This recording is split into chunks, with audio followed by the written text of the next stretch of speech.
Vai começar o jogo, hein? Quase tudo pronto para o início da partida. O árbitro autoriza, apita o árbitro. Bola rolando no brinco de ouro. Eu vou mexer com a sua emoção na tela dos canais Esporte Interativo. Agora é falta para o Guarani. Levantamento, subiu o Magali, será que dá? Deu! Guarani!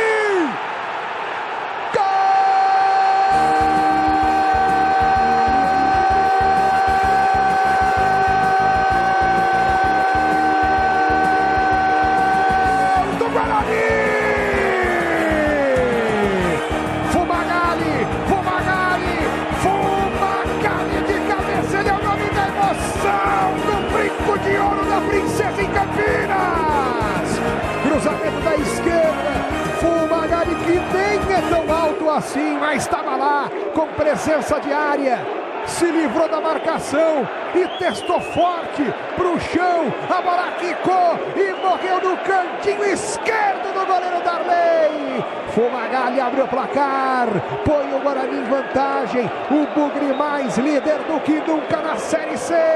Fumagalli, camisa 10, agora Guarani 1, Tombense 0, Cláudio Afonso.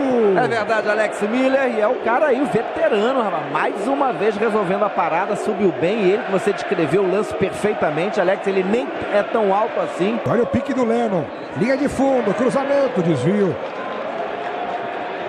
Olha o Lennon, insistiu, valeu, a recuperação, bola espirrada, chegou, olha só o Bugre, vai pintar mais um, ajeitou o Marcinho, ganhou, será que dá? Deu! Guarani!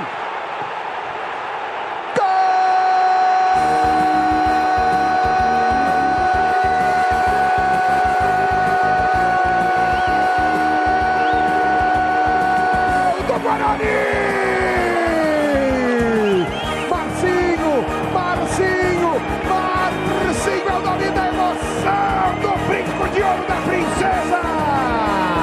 Valeu a insistência do Pipico. Ele foi guerreiro, ele foi raçudo, ele teve técnica, ele teve visão. Rolou pro Marcinho, que se livrou do marcador e de canhota chutou cruzado. Um tiro rasante no cantinho esquerdo de Darley. Em 2 minutos o Guarani faz 2 gols, praticamente mata a partida. Guarani, líder, Guarani 2, Tombense 0, Cláudio Afonso. E construindo o segundo gol, 2 minutos após fazer o primeiro. Bela jogada pelo setor direito de ataque, o Lennon fez aquela jogada de lateral, cruzou para a área.